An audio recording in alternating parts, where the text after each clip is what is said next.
अनुरागी धर्म बंधुओं एवं बहनों, आप सभी की अंतर में विराजमान आपकी पवित्र आत्मा को मेरा नमन है। एक किसी कला प्रिय राजा के दरबार में दो कारीगर आए। राजा ने पूछा कि तुम कौन हो? उन्होंने कहा, हम कलाकार हैं।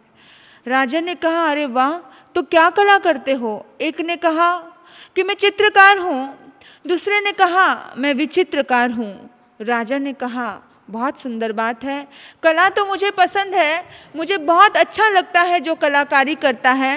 तो चित्रकार को बुला कर के कहा कि तुम कैसे चित्र करते हो वो मुझे बताओ। और राजा अपने लक्ष्मी विलास महल के पास ले गया और एक दीवार उसको सौंप दी और कहा कि अपनी कला इस दीवार पर पूरी तरह से उड़ेल दो। और विचित्रकार को भी एक दीवार दे दी कि तुम भी इसमें अपना विचित्र प्रकट करो। दोनों ने कहा, राजन, हमारा काम केवल 48 मिनट का है, आप 48 मिनट के बाद हमारे पास आ जाना और आप देख सकते हैं हम 48 मिनट में इस दीवारों में कला को भर देंगे। राजा ने कहा, ठीक है। चित्रकार ने अपना कार्य शुरू किया, दीवार को सजा करके उसमें सुंदर बगीचा बना दिया, अच्छे अच्छे वृक्ष बना दिए, पेड़ पौधे बना दिए, उसमें से झरने बहा दिए, बहुत सुंदर नदियों को जन्म दे दिया, बहुत अच्छे से आकाश में उड़ते हुए पंछी दिखा दिए। मतलब हूबहू ऐसा बना दिया जैसे कि बहुत सुंदर एक रमणीय वन का वातावरण बना दिया उस दीवार पर। और दूसरी ओर विचित्रकार ने भी अपनी दीवार को दाग धब्बे को साफ किया, बहुत सफाई कर रहा है, भूमि की विषमता को दूर किया और हाथ में कोड़ा लेकर के विचित्र रूप से उसकी घुटाई की, बहुत जोर जोर से उसको रगड़ा पीटा, बहुत सारा काम किया। और 48 मिनट में महाराज ने अपनी पत्नी अपने बच्चों को लेकर के वहाँ पर हाजिर हो गए। चित्रकार देख कर के बहुत खुश होता है और वो कहता है कि सुनो राजन, आइए आइए, जरूर आइए। राजा आते हैं और देखते हैं चित्रकार ने इतनी सुंदर चित्रकारी की है कि राजा खुश हो जाता है कि सचमुच ऐसे लग रहा है कि झरना बह रहा है, नदियाँ बह रही हैं, पक्षी आकाश में उड़ रहे हैं।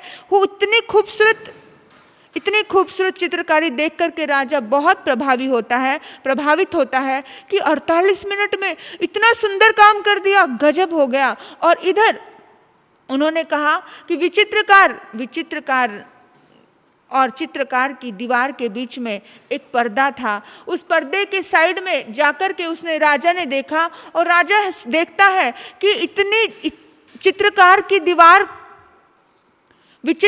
की जो दीवार थी वो इतनी ज़्यादा चिकनी कर दी उसने, वो दीवार को घिस घिस के इतनी अच्छे से, क्या उसने विचित्रकारी की है, मतलब समझ नहीं आया कि जैसे दर्पण में मुख देख लो इस तरह से उसने वो दीवार कर दी। महाराज का प्रतिबिंब देखने लगा और महाराज देख रहे थे, खुश हो रहे थे। इतने में तो उस विचित्रकार ने उस पर्दे को हटा दिया और जैसे ही पर्दे को हटाया हूबहू सेम पेंटिंग जो इस दीवार पर थी वो उस दीवार पर नजर आने लगी। और राजा देख रहा है कि मैं एक आम के वृक्ष के नीचे खड़ा हूँ। उसको बड़ा आश्चर्य हुआ और बहुत सुंदर लगा और कि कमाल है, ये यहाँ तो कुछ नहीं किया है, फिर भी पूरी की पूरी हूबहू सारी सेम पेंटिंग वहाँ पर दिख रही है। मालूम हो रहा है कि राजा किसी आम के वृक्ष के नीचे खड़ा है। यह देखकर राजा और रानी बहुत प्रसन्न होते हैं, बहुत खुश होते हैं। चित्रकार और विचित्रकार की कला में ज़्यादा कुछ भेद नहीं था। वह भेद जगत के सब दर्शनों और अध्यात्मवाद में है। देखिए, अध्यात्म क्या काम करता है वो आपको बताया जा रहा है। चित्रकार हो या विचित्रकार हो, वो काम क्या करता है? अध्यात्म का प्रतिनिधि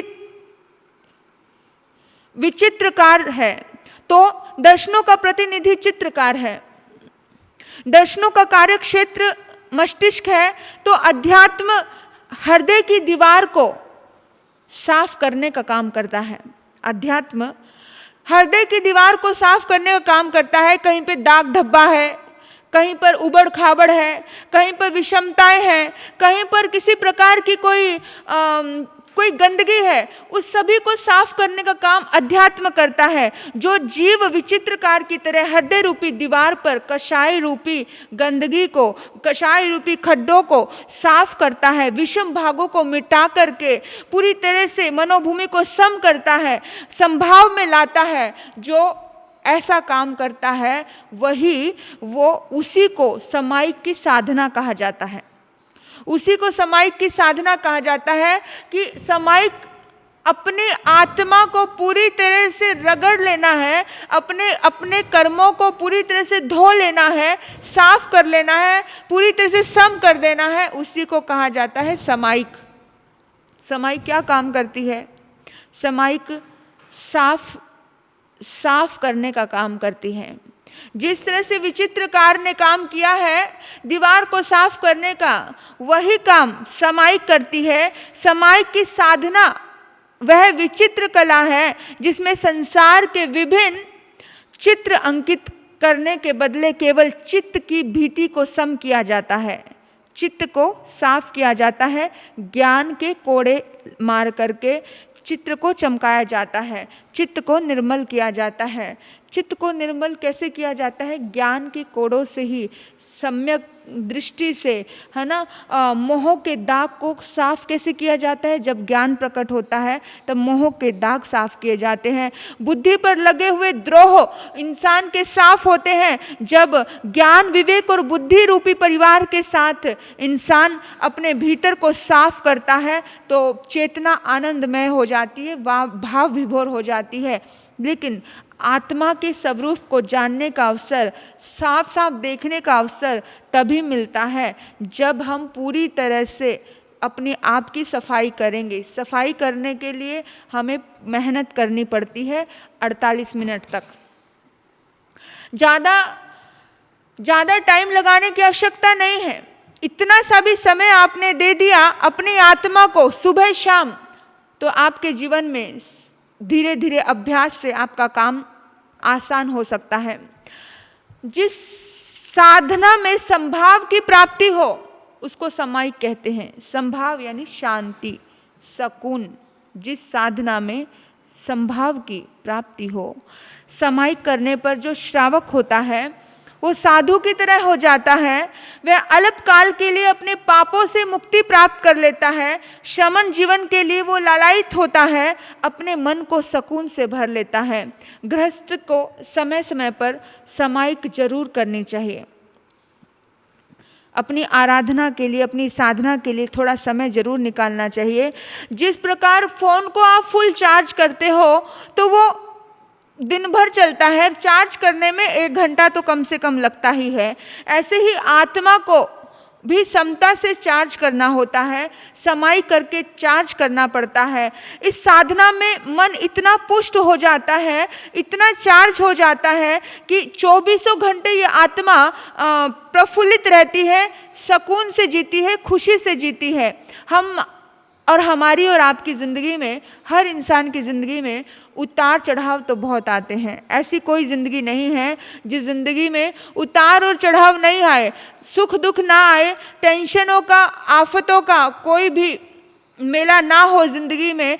लेकिन समाइक बीच में, उतार चढ़ाव के बीच में एक बैलेंस बनाती है, एक बैलेंस बनाती है। जैसे इम्पोर्टेंट कारों को आपने देखा होगा, इम्पोर्टेंट कारों में 2 पहियों को जोड़ने वाले एक्सल के साथ ऐसी स्प्रिंग लगी होती है जो सड़कों में आ रहे खड्डों से धक्के लगने से, चोट लगने से बचाते हैं।